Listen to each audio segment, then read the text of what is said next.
to Kentucky Republican Senator, former presidential candidate Rand Paul.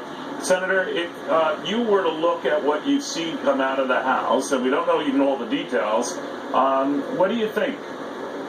You know, I think the House Freedom Caucus made the bill a lot less bad. But what I'm still concerned with is this will be the first time that Republicans have affirmatively put their stamp of approval on a program where federal money, taxpayer money, is paid to insurance companies. And I really, frankly, am not too excited about, subsidizing the profit of insurance companies. They make a great deal of profit. Their profits went from $6 billion a year to $15 billion a year under Obamacare. And now they want to quadrant off the individual market when they don't make money and say, we want everybody to have insurance. We're so magnanimous, but as long as the taxpayer pays for it. And premiums will come down as long as you subsidize the people that get sick, which is what's supposed to be what the insurance is about. When you get sick, that's when the insurance company is supposed to pay. They don't want to pay when you get sick. They just want to reap the profit and then stick the taxpayer with the rest of the bill. So there's about $300 or $400 billion in this bill for insurance company profit, and it boggles my mind how that became a Republican idea. Sounds like you'd be a no vote as things stand. It's going to take a little bit of work to get me to a yes vote, but I do have an open mind. I mean, there's not been a louder voice up here for repealing Obamacare. I really want to repeal it. I just don't want to replace it with, Obamacare Light or another federal program.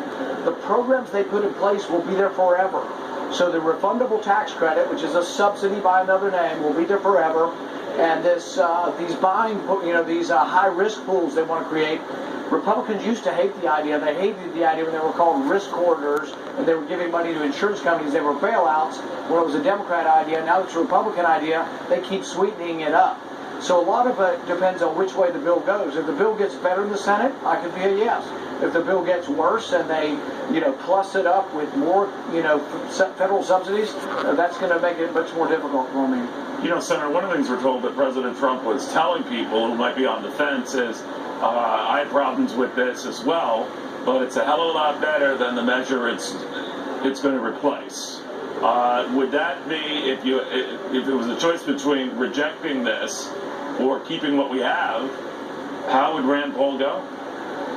Well, that's sort of the question. So Obamacare has $1 trillion worth of spending. This will have maybe $500 billion. So spending $500 billion, you can say, we saved $500 billion. Or you could say, well, you know what? We used to be for repealing the whole trillion. If Obamacare cost $1 trillion, what we ran on was repealing that $1 trillion program. Now there's Obamacare type of program, so we saved $500 billion. There's a lot of mental gymnastics going on there that for many of us who are small government people who don't think that the taxpayers should buy insurance or be paying the insurance company anything, it concerns us that a big victory is giving us half as much as Obamacare was. Now, apparently, Senator, to win over some reluctant Republican congressmen, including Fred Upton of Michigan and Billy Long of Missouri, provisions were made, another $8 billion worth of spending over the next 5 years for those with pre-existing conditions and to help cover the costs for them. And that is on top of the $130 billion or so built into Obamacare for roughly the same kind of thing. Are you afraid that the costs are going to get crazy and similar concessions that might or might not be made in the Senate could bring this closer to the trillion of Obamacare? Maybe, and we'll know more when we see a CBO score, but there's about $140 billion given to insurance companies to cover their losses when people get sick. By the way, you mentioned the CBO score. I'm sorry, sir, but you mentioned the CBO score. You want to see that first. You expect your Senate colleagues to see that first before you do anything on this? I'd like to know at least how they evaluate it. They're not always right, but I would like to know how they evaluate it. The other thing that Republicans need is offering people half as much Obamacare, half as much subsidies. The question is, what about all those other people that will no longer get subsidies? How are you going to help them? And one of the ways I want to help them is with less expensive insurance by letting them join a buying group. I think we can have multi-million person buying groups. AARP has 30 million people. What if we empower them to be a buying group? they could really negotiate in force with their size and leverage to bring prices down, then Republicans could be for something positive that would get people insurance. Without something positive in there, I think we're offering them, Obamacare with Santa Claus, we're offering half as much. We're going to be Santa Claus light. I just don't know how that ultimately is a winning argument for the American people.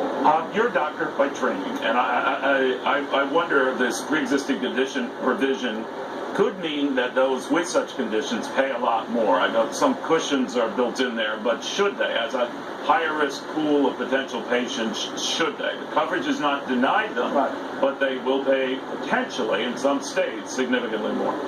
Here's the interesting thing. If you work for General Motors and your wife gets breast cancer, you don't pay more. You're part of group insurance, and your rates don't go up. Now, if you're in a plumber or pest control and your wife gets breast cancer, it does go up. So it only happens in the individual market, really. The group market, you're fairly protected. My goal is to take the 10 million people in the group market, and I want them all to have group insurance. The insurance companies hate this because they like pushing their losses into the individual market, and then they want us, the taxpayer, the SAP, to pay them for their losses. I want everybody in the individual market to be protected against pre-existing conditions by getting into the group market and let market forces work. It can work, but the current bill acknowledges that it doesn't work, and then we just subsidize the insurance companies, which I think is deplorable.